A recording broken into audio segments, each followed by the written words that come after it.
We are coming to you from the Knoxville Convention Center in Tennessee. We are attorneys Rachel Moss and attorney Andrew Marcantel, and we are here with Stephen Willeford. Thank you for being here today. Thank you for having me here today. So today we wanted to start out by just asking you to introduce yourself to our viewers. Okay, my name is Stephen Willeford. I work for GOA. I'm their national spokesperson and industry liaison. How did you get involved with GOA? Well, I've always been a member most of my adult life with GOA. And when I was a younger man, got kind of activist, and I was NRA member, TSRA member, GOA member, Second Amendment Foundation. As soon as they came on the scene, I was a member of that too. I believe a shotgun approach to protecting our firearms rights, and very quickly understood that GOA is the only no-compromise group out there, and we're actually doing more than anybody else, and was offered a job, and I'm like, yeah, yeah, right? Absolutely. Yeah, I'm a lifetime member of GOA, and I just love to see all the great work GOA has been doing over the past few years. What, as the national spokesperson, do you love sharing with the people? This is kind of a little geeky, but they ask me what I do for GOA. I say I'm GOA's pet puppy because they fly me all over the country. They pick me up at an airport. They take me to a hotel and say kennel, and I go in the kennel. I eat breakfast the next morning, and then I'm waiting for them. They pick me up generally and at the hotel and take me for dinner and take me to a venue, and everybody pets a puppy on the head, and they pat the stage and say, "Get up here, boy," and I jump up on the stage, and they say, "Speak," and I bark, bark, bark, and then they point to a chair and say, "Sit," and I go, "Sit." So, and then they put me on a plane, and they fly me home, and every now and then when a rhino Republican gets out of hand, is part of my favorite, is they pop the chain on me and say, "Get him." I don't have to make friends with rhino Republicans, and I don't mind calling them out. So that's kind of my job for GOA. That's great. So I think a lot of our viewers will have heard a little bit about your story in the past, but could you tell us a little bit about your story? Well, on November 5th, 2017, a madman came into Sutherland Springs, Texas. And he started shooting through the walls and the windows of a 100-year-old church. The very church that my great-grandfather used to pick me up and hold me up, and I'd grab the bell and the bell rope, and he'd pull me up and down, and I'd ring the bell to bring people to worship. It was a 100-year-old church, very little resistance for rifle rounds going through the windows and walls, and started murdering people, and then continued shooting through the doors and walked in, and then we went pew to pew murdering people. And my daughter made me aware of what was going on. She said, "Dad, doesn't that sound like gunfire?" The only reason I wasn't at church myself that morning was because I was going to start an on-call at work, where I worked at University Hospital as a maintenance plumber at the time. And on-call meant I was going to have to carry that pager, and most millennials don't know what pagers are, but I was going to have to carry that pager for 24/7, get anywhere from 20 to 30 extra hours of work, and so I wanted to relax. And so when she came running in, I didn't have shoes on. I was relaxing in my room, and she said, "Doesn't that sound like gunfire?" And right away, your mind wants to make something normal out of something abnormal. And the quicker you can get out of that mindset, the better off you'll be. I thought it was someone tapping at the window. And she said, "No, come into the kitchen. It sounds louder there." And I went in the kitchen. I knew it was gunfire. And I told her so. She ran outside, jumped in her car, and ran up the block to find out what was going on. I called my wife immediately, and she was working on my other daughter's house. We were building a house for them. And my wife was taping and floating walls. And I called her up, and I said, "Stay where you're at." And she said, "What's going on?" I said, "There's a guy shooting up the church." And she said, "Don't go over there," and I hung up on her. And I opened up the safe. I grabbed an AR-15. I built my own AR-15. I built it for competition. I used to shoot on a church shooting team. We called ourselves the Sinners. And one of our sinners used to, in between competitions, and shooting's like golfing but for men. And so one of our sinners used to be a Army Ranger, And he was a San Antonio police officer at the time. And he taught me things that they learned in the Rangers and as officers. And for 3 weeks straight, he taught me how to shoot around body armor, if you can believe that. Really? Yeah, and so I grabbed the AR-15 that I used to use for competition and a handful of ammunition, and I was poking them in the magazine as I was running to the door. My older daughter burst through the door and said, "Dad, there's a guy in black tactical gear shooting up the church." I said, "Did you call 911? She said, "I did. They're aware of it." And right away, I became more afraid of the law enforcement than I was the shooter himself. Yeah. Because they're coming hard, and they're coming to a mass shooting, and I'm running across the street with no shoes on, with an AR-15 in my hands. If that ain't crazy, I don't know what is. But I decided in my head, and you need to have a plan. If you ever think you're going to be involved in something, you need to have thought about it ahead of time. I decided that the first police cruiser I saw, I was going to toss the rifle. I was going to hit the ground, arms spread out, and start yelling, "He's still in there." Smart. You know, but Sutherland Springs is a little bitty town, under 600 people total population now. And we're so far removed from law enforcement, there's no telling when law enforcement's going to get there. And I knew they couldn't wait. And so as I ran across the street, I yelled out. Inside the church, he was shooting people with the AR through the pews. They were hiding under the pews. And then he'd walk over at point blank range and put the pistol to their head and pull the trigger and yell, "Shut up." And he had just shot Julie Workman through the breast and bounced one off the concrete into her leg. And she was hiding under a pew. And then he shot Chris Workman, her son, in the back, instantly paralyzing him from the waist down.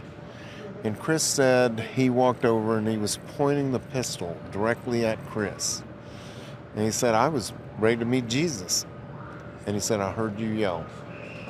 And he said the shooter apparently heard you yell because the expression on his face changed, and he immediately dropped his rifle in the church and came out of the church shooting at me with a pistol.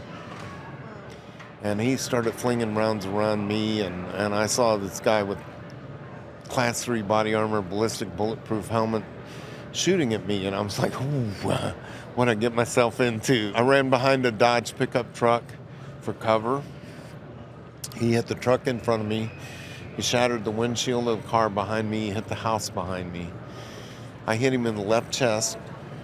I hit him in the abdomen. That moment, he realized he was being hit. It didn't penetrate the body armor, but it left contusions on his chest and his abdomen. He ran for his vehicle, which was sitting in the middle of the street with the driver's side door open and engine running. And when he turned to his side, I put one high in his side, in between the plates, and I put one in his legs. He was able to still get into his vehicle, shut the door, and he put 2 rounds through the side window at me, and I saw the glass open up and little holes and the glass falling. Everything was slow motion. And I couldn't see his head because of the reflection of the sun, but I put it where I perceived his head to be, and it split all the way across his forehead, just under the rim of the helmet. He turned the corner, accelerating. He wanted out. And he was trying to leave as fast as he could. And just before he topped the hill, I got in the middle of the street, I put one through the back window, shattered the back window, went through the driver's side seat, hit him right at the left shoulder blade, and he was top the hill and out of sight. And thank God I lived in Texas. A lot of states said that shot was uncalled for. He was leaving. Right. But in Texas, he was still a threat. They considered him still a threat. And so I ran over and I tapped on the window. I saw a pickup sitting there. I tapped on the window and said, "That guy just shot up the Baptist church and we have to stop him." I'd never met this man before in my life. And I could see a young man, tall guy on the phone. Any sane man would have just stomped on the gas and left me at the stop sign. But this is Texas we're talking about. We're not known for sanity.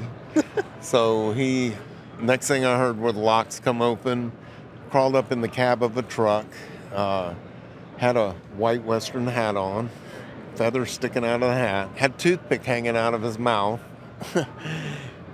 has a longhorn skull tattooed in the middle of his neck with the horns run up under his, and I can't make any of this up, it's all 100% true. And he didn't even say anything to me. He was on the phone. And I found out later he was on the phone with dispatch. Oh, okay. And he took off after the guy. And now he's talking to dispatch. And he's telling them every crossroads, everywhere where he was. And now I had a moment. And I dropped the magazine out of my rifle because, remember, I just grabbed a handful of ammunition. I don't know how many I fired, didn't know how many I had in it to begin with. So I dropped the magazine. I got one round in the top of the magazine, one in the chamber. And I put that magazine back up in the rifle, and I told him, I said, tell them, hurry, hurry. I have 2 rounds left. He's still got on Class 3 body armor. Really intense moment. When I realized that, this could potentially end up in another gunfight, and I only had 2 rounds left. It's getting serious real quick. Mm-hmm. And Johnnie never even slowed down, And at first we didn't even see him. And we, over the top of the hill and around a corner, and there it is, gray SUV.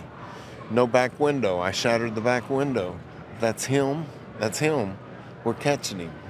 Mm-hmm. And at that point, I really didn't know exactly what my shots had done, but I'm thinking, okay, if we're catching him, something's going on. And I believe he was coughing up his own blood and wiping blood out of his eyes, And as we start to catch him, I looked at Johnnie, and again, I didn't know his name even.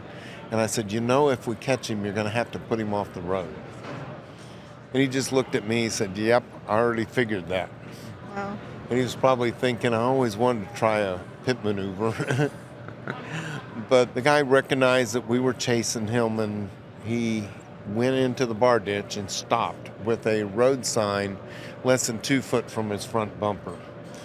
And I was thinking he didn't even leave himself a way out. And Johnnie pulled up with Johnnie's front bumper, even with the guy's back bumper, Johnnie still being on the pavement and him being off the road. And I reached over, and with my left hand, I opened up the door, and I put the rifle out the window. And I was going to step out, and I was going to use the door as a shield and re-engage it. But before my foot hit the pavement, he accelerated. He took the sign out. He went over the vehicle, and he went right back up on the road. And this time, about 3/4 of a mile up the road, and about 3/4 of the way around a curve that the sign had indicated.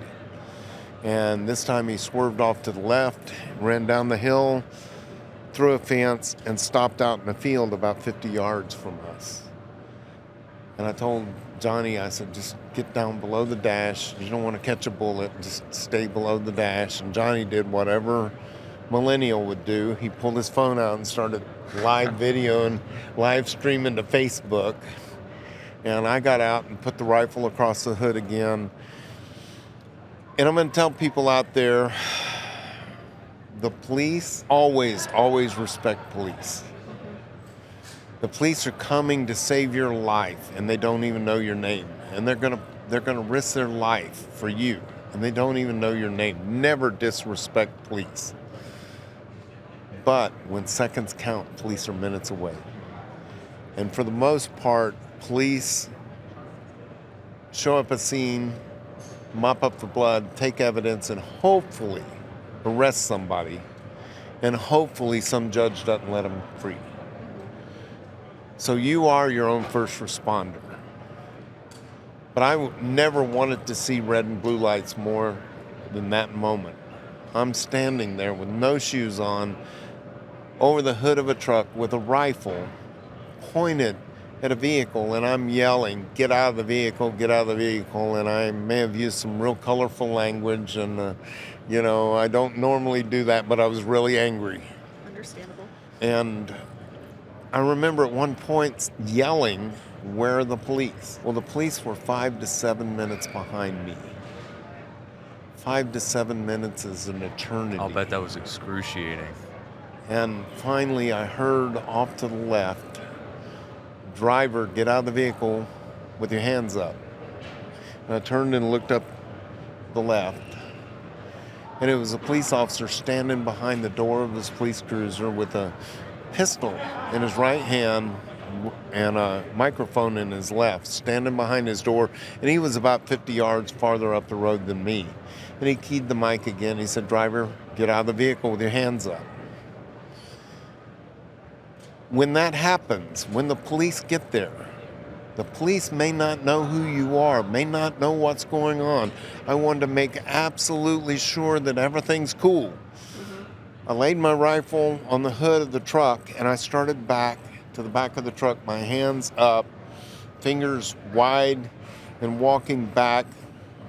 And that officer looked at me. He keyed the mic again, made eye contact. He said, "Not you."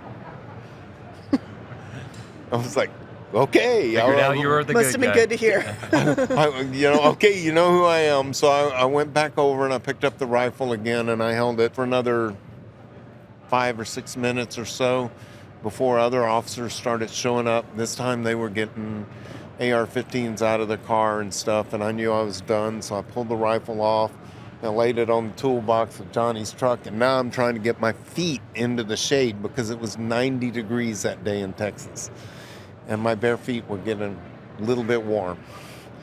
I waited there for anywhere from 30 to 45 minutes trying to figure out what the police were doing because I was an island to myself. So I waited there for 30, 45 minutes, and finally I decided I'm going to run back to the police line. And I started to, and they said, no, wait there. We'll bring up a police cruiser, and you can use that for cover to get back to us. And then they sent me down on a guardrail. And at that point, my feet are hot, and adrenaline's gone, and I'm shaking. And an officer walked by, and I could look up 200 yards up the road, and I could see my wife's car at a roadblock. There was no one in this world that I wanted to speak to more than my own wife. She is absolutely my life, and she is the wisest person that I know, and I wanted to speak to her badly. And the officer was just walking by, and I said, "Excuse me, can I call my wife?" And he said, "Yes, you can." And I said, "But no, can I use your phone?" He said, "You don't have a phone?" I said, "I don't have shoes on." Phone was not my priority. He said, "Sure," and he handed me the phone. And I called my wife, and real emotional, I said, "Baby, I think I killed someone." And she said, "You did what you had to do." I said, "Yeah, but it hurts. People need to understand when you take a life, even as justified as that was, you're still going to have consequences." And she said, you had to do what you had to do. And I said, "Can I have your shoes?" And she said, "They won't let me down there." And I asked the officer, I said, can I go get my wife's shoes?" He said, "No, you're going to have to stay here." I said, "But officer, my feet are hot." He opened up the back of his police cruiser. He said, "You can sit back here." And I'm like, "No, I'm good. I'm cool. Those doors don't open up from the inside." Right. And I figured at that moment, I thought I was going to be cuffed and stuffed. And I was going to be arrested. I thought I was. But I didn't want to voluntarily get in the back of his car. I was going to make him go through the process and put me in. But that even wasn't meant to be. And attorneys on retainer, I will tell you, I've spoken to enough attorneys and stuff, they will tell you that's time, lawyer up and shut up. Mm-hmm. Lawyer up and shut up. Tell them I am ready to comply and be helpful. However, I need an attorney before I do. But the police did what police do, and they kept promising me. They kept saying, "Just give us an interview, give us your statement, and then you can go home." And I got diarrhea of the mouth. They hopped me from one police car, one from Wilson County to Guadalupe County to Bexar County was there. They hopped me to 5 different police agencies where I gave a statement to each one of the agencies.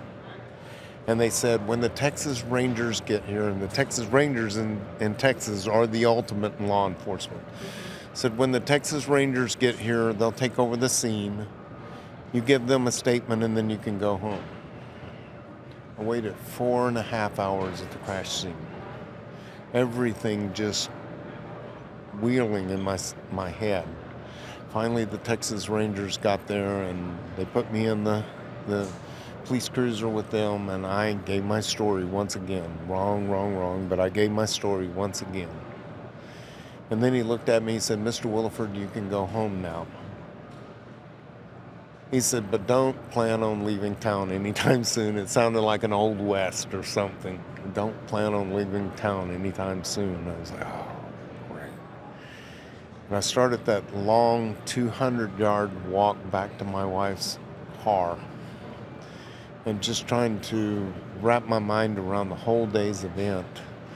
And I hear this lady behind me, came up behind me, Mr. Willeford, I need to speak with you. And I turned around, and she, very pleasant looking lady, mascara was running. She said, I had friends in that church. And I said, how bad was it? She said, it's really bad. She said, I can't tell you, but it's really bad. She said, but if there's anything I can do for you, here's my card. I'm the DA of Wilson County. Oh, that card came out of her fingers so fast, I bet it smoked them. And we became very good friends at that point, and we're still friends. I never had to go to a grand jury or anything like that because she took care of me. But I will tell you, no matter how righteous the shoot is, and this was definitely, he murdered 26 of my community members and wounded 20 others with intent to kill all of them. Only 3 people walked out of the church without a bullet. No matter how righteous the shooting is, you're gonna need a lawyer. And you can decide now to take a prepaid law service or something like that, or you can decide afterwards, and that will probably cost you everything you worked your life for. Wow. Thank you so much for sharing that story. Very, very moving. I guess to kind of start from the top, I was thinking about your wife the whole time that you were telling that story, because I was like, she must have been, when that moment you hung up the phone with her, I'm sure you guys had a conversation afterwards. What was going through her head at the time? Well, right away, she did stay there at the house for a while, but my first daughter called her hysterically and said, Dad ran over there. And I heard gunfire, and then I heard him and somebody else drive off chasing the guy. And she was hysterical, and my wife said, I'm coming home. Don't go anywhere. I'm coming home. And my other daughter was headed back to my house because she was pregnant at the time and going through some morning sickness. And when I called, she called my other daughter's husband and said, stop right now and come back. And the command in her voice, my son-in-law slammed on his brakes and said, what's going on? She said, just come back to the house. And so they had shown back up. And at this point, when my wife knew that me and the shooter were chasing down the road, she took my other daughter and my son-in-law and drove back to my house to comfort the daughter that was at the house. And then she was very focused because at that point they started bringing people out of the church. And she went down there, and a neighbor said that he heard from a police officer's radio that there was a crash scene down 539. And the neighbor said, if you want, I'll run you down there.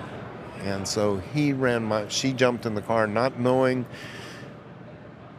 what kind of condition I was in or anything. And they ran down there to the crash scene where she saw me at Johnny's truck, Yeah. still moving around Yeah. and stuff. I'm sure that was a moment of relief. But she still didn't know. She saw the police line, and I was beyond the police line. She could see me moving around, but she still didn't know what kind of condition I was in. Right. So she knew that I was at least moving around and they weren't concerned with me, you know. And she just witnessed all of that. But there was a whole lot of trauma that went with my daughter that stayed. They brought Evelyn out. It was a little 7-year-old girl. Evelyn's mother crawled on top of Evelyn. Her mother was pregnant, like 7 months pregnant. And when the shooter started shooting, Evelyn's mother crawled on top of her. Evelyn lost 2 of her siblings and her mother and her pregnant mother. And they brought Evelyn out to my daughter and said, can you comfort this little girl? And Evelyn had a bruise on her head because the bullet had penetrated all the way through her mother and had hit her hard enough in the head to put a bruise on her. And they asked my daughter to comfort Evelyn while they figured everything out. And my daughter was comforting and singing songs from Disney movies with her. I told my daughter later, "You're my hero. You were there for Evelyn." And she said, "Dad, that's nothing you couldn't have done." I said, "No, I couldn't have done that. Yeah, I'll chase the bad guy off, but to take this little girl that..." And my daughter said she was so beautiful with her Sunday dress, but she had pieces of her mother on her. It was just about as horrific as you can imagine. Zach Poston was a senior in high school. He was signed up to be a Marine in the delayed entry program. And just before the shooter turned to Zach, he pushed another little girl under the pew so that she wouldn't be seen and caught the attention of the shooter. And the shooter shot Zach Poston 7 times. And then Zach's grandmother crawled on top of Zach and sacrificed her own life for Zach. Wow. And Zach lived over. And the little girl lost her mother and 2 of her siblings and had the glasses shot off her face. And she survived it. So many acts of heroism that day. So Gunny Macias, former Marine, I say retired Marine, because I say former Marine and Gunny Macias says, no, once a Marine, always a Marine. Gunny Macias was shot 5 times in the abdomen. As soon as the shooter left, Gunny Macias yelled out in a loud voice, "Hallelujah, hallelujah, even in this, praise God." And then I talked about Julie Workman earlier. Gunny couldn't even stand, and Julie got up and saw a little girl that had been shot in the head that was just recently swinging around her legs and praising God. Julie screamed.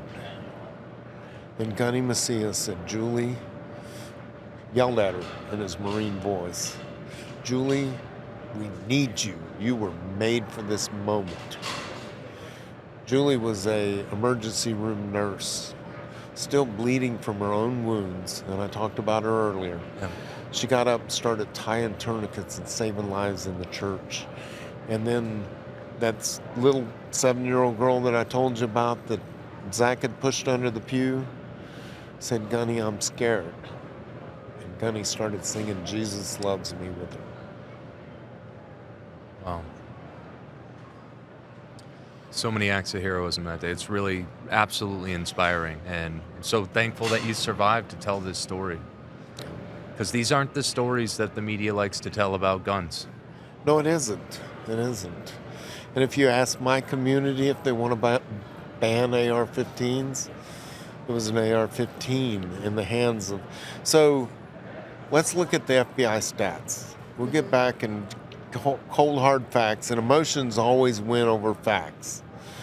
But I got all the emotions in too. Mm-hmm. But the cold hard facts is more people are murdered every year with a hammer than with rifles in general. So a hammer in the right hands can build a beautiful mansion.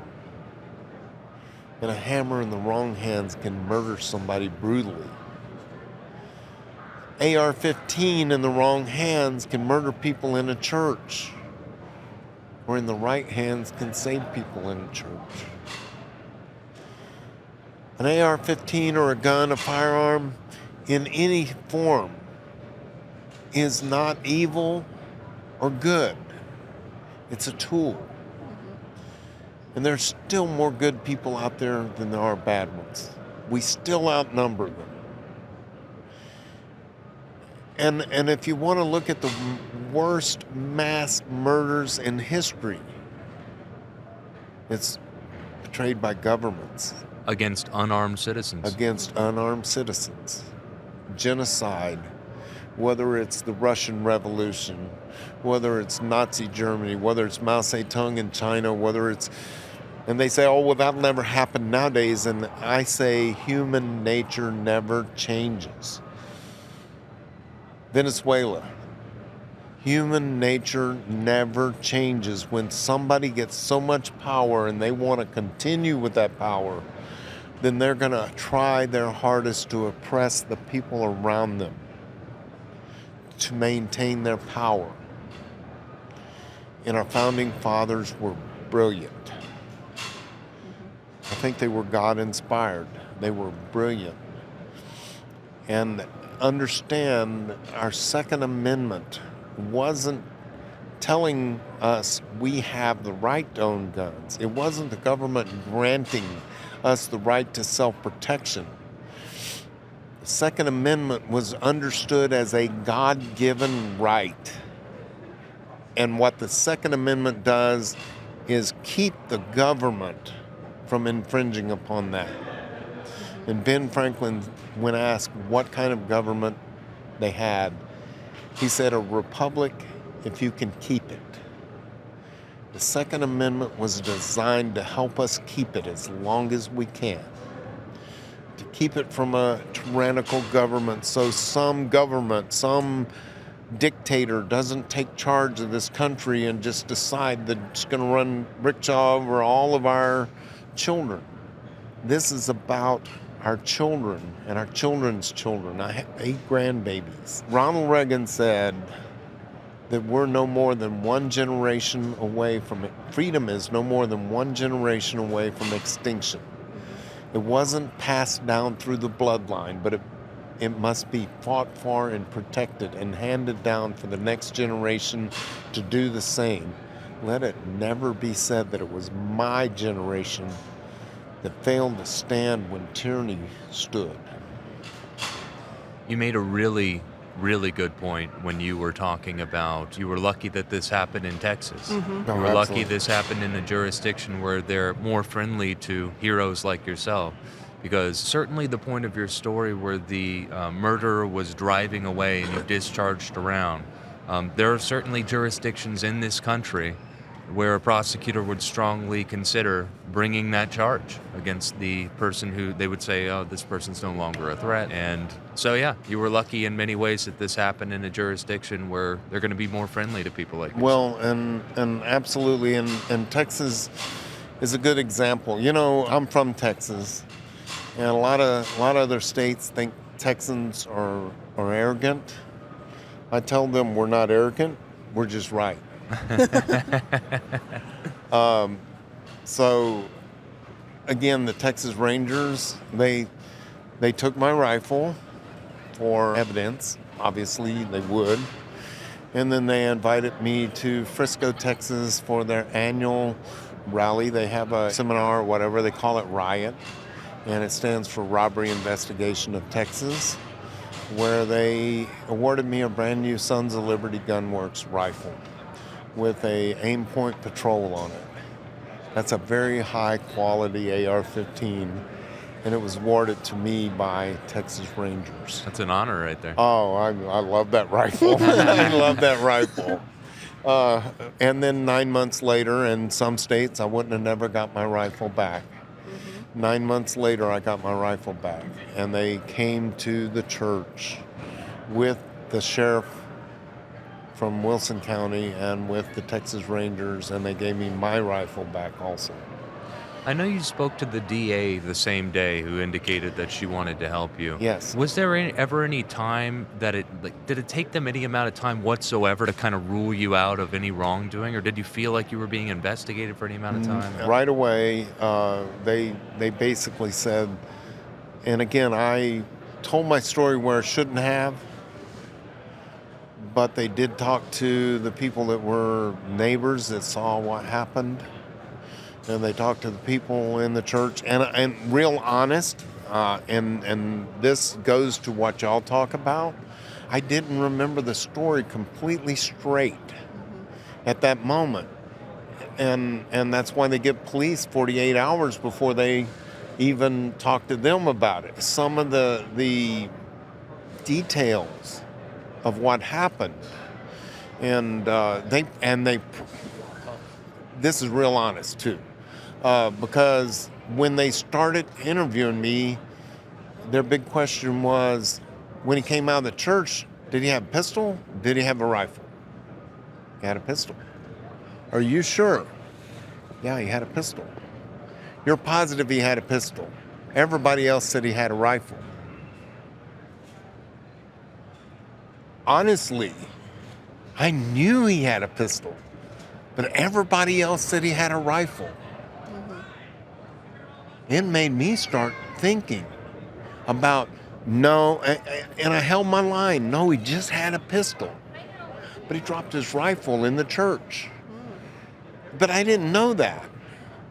And they almost had me convinced that he had a rifle. And if I had said, no, you're right, he had a rifle, there would have been a discrepancy there. In the police report, yeah. Yeah, as defense attorneys, we see that all the time. And it would have looked like a lie. I stood my ground and said, no, I'm a firearms guy. It was a pistol. And I could have told him exactly what kind of pistol it was and everything. He'd say it was a Glock and, whatever. But the point is your mind is going, and the adrenaline and everything. Another thing, they said, how many rounds did you fire at him? I don't know. No idea. How many rounds did you have in the magazine? Well, I don't know. I had 2 left when it was done. You don't know how many rounds you fired at him? No. No. Did you shoot first or did he shoot first? And at that moment, I was like, I don't know. If I would have said, oh, I think I shot first, that wouldn't have looked good. Right. But I didn't. And I didn't shoot first. But I wasn't even positive of that. So there's so many details that were in my head that I couldn't process at that moment. And they came later. This is such an important lesson. I mean, we talk about it all the time, which is you got to resist the urge to have diarrhea of the mouth when the cops show up at the scene. We're lucky in this case. If you had been in a different jurisdiction and you had given your same version of the story that you told us today, and there was an overzealous prosecutor who didn't like guns, it was, okay, at this point he confessed to shooting the person while they were fleeing and not posing imminent threat or something like that. I mean, it is the worst time to make a statement. After you've been through this. But they said they interviewed people that were neighbors and the church in that 4.5 hours while I was down there. And they, at that point, had determined that they were not going to arrest me. Okay. And they kept telling me that, but I didn't even believe that. And later when I told the DA, I said, I was just convinced that I was going to go to jail. I was convinced that you were going to take me to jail, and I was convinced that all of it would work its way out, but I was going to go to jail that day. I was not going to be able to go home, and I was convinced of it, and she laughed at me. She said, all the innocent ones think that. It's the ones that are guilty that think otherwise.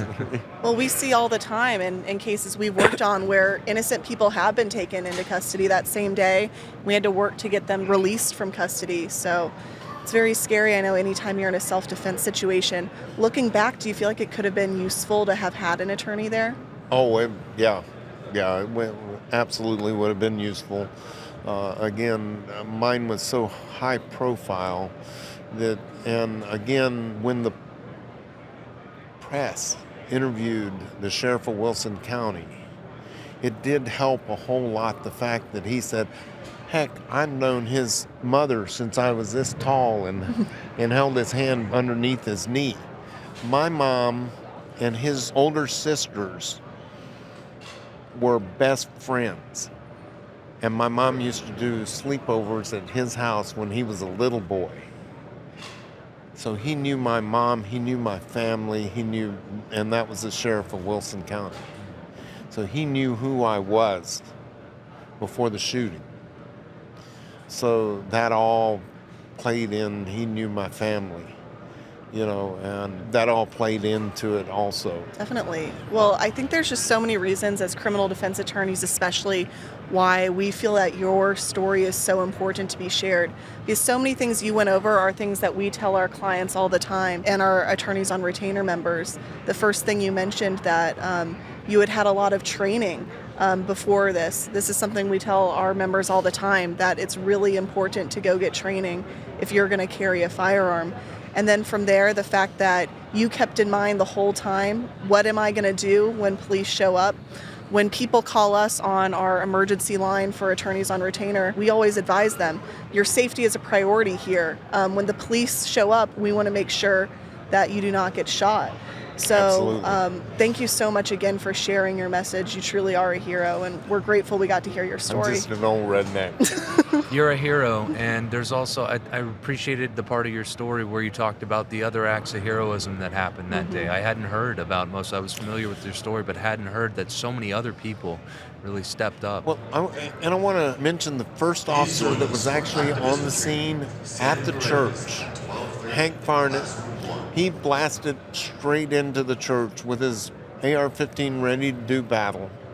And when he realized the shooter was gone, Hank had been carrying trauma kits out of his own pocket and putting them in his police cruiser for years, and had stacked a whole bunch of them up out of his own wages, buying these trauma kits.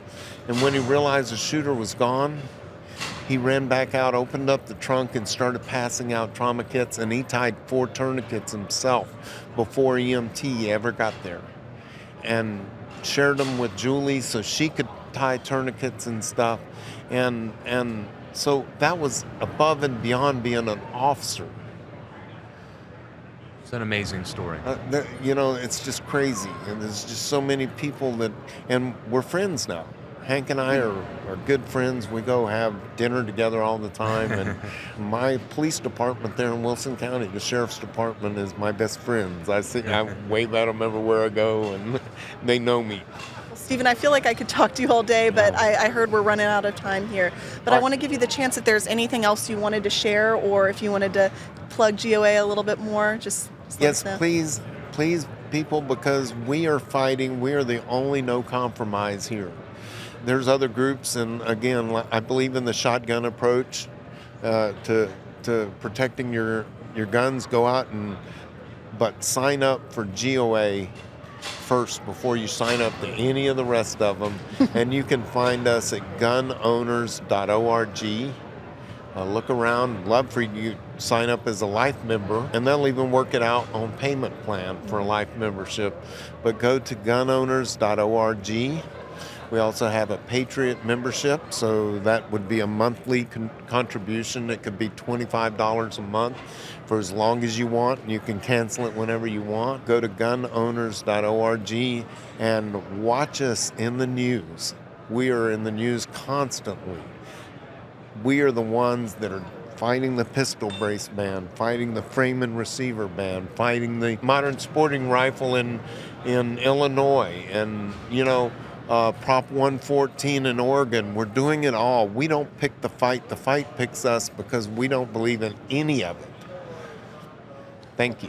Well, thank you again. I'm personally so grateful for all the great work that GOA does. Thank you all again for tuning in. If you want to learn more about our law firm, go to attorneysforfreedom.com.